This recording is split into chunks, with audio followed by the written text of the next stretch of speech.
Hey, I'm Anita. I'm 15 and I have a disease called CIP, which stands for Congenital Insensitivity to Pain. This means that I don't feel pain like you do.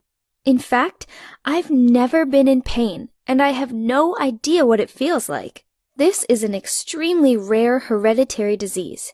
My great-grandpa had it, and it skipped a few generations before it was passed down to me.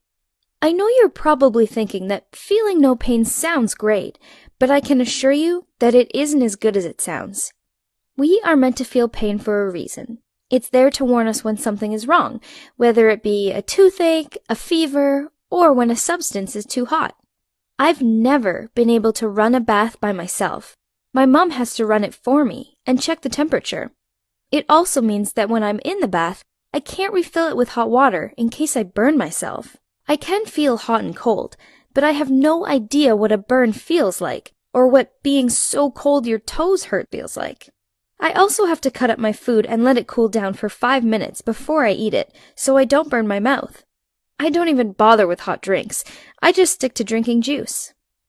I watch my friends with curiosity when they accidentally hurt themselves. I just find their in-pain expressions so odd. My mom shut her finger in the trunk of the car and screamed before she walked off, shaking her hand for at least 10 minutes. If I shut my finger in the trunk, I wouldn't even flinch, which is bad because it means I could cause myself more of an injury.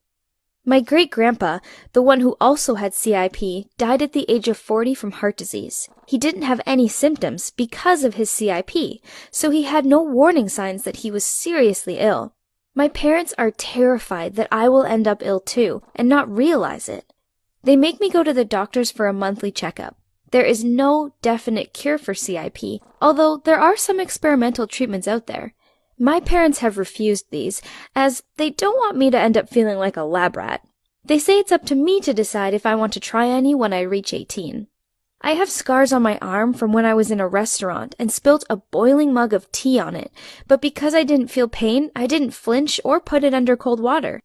I once fell off a climbing frame and twisted my ankle, but continued to walk on it for the rest of the day.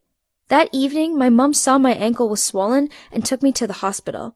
Turns out I'd badly sprained it and caused myself more injury by walking around on it all day. I was on crutches for weeks. I'm not allowed to take part in any sports for fear of hurting myself, and I don't use the cooker or the kettle. My mom has to tell me if I need to put sun lotion on or to wear a jacket. If it's really sunny, my mom doesn't let me go out at midday as she's worried I'll end up badly sunburned. Even though I wasn't meant to play sports, once at lunchtime, I joined in with my friends and played basketball. A boy tried to take the ball off me, and I was shoved hard onto the ground. He was staring at me open-mouthed, and some of the other kids were gasping at me. I looked down at my arm. It had popped out of its socket and was hanging there limp. I hadn't even realized. The boy walked with me to the nurse's room, and I sat down on the metal frame bed all smiles. At least, that was until my body went into meltdown and I fainted. I woke up 3 hours later in hospital with my arm in a bandage. Needless to say, my parents were furious with me. When I was younger, some kids used to poke and hit me to see if I would flinch. I used to be covered in marks and bruises, and my parents were horrified. They complained to my teacher, who gave the entire school a lecture about the dangers of my condition and how their actions could have put me in hospital. Now that I'm older, I find that most kids try and steer well away from me in fear of accidentally harming me, especially since the arm popping incident. It makes me feel sad, but there's nothing I can do about it. My friend Kayla says I'm like a real-life superhero. I don't think I have a very good power at all. I'd much rather be able to have super speed or turn invisible. I do worry about my future.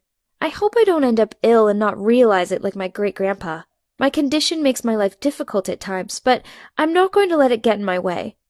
I may not be a superhero, but I am me, and I will try my best to protect myself from injuries and have a normal life. Thanks for listening to my story.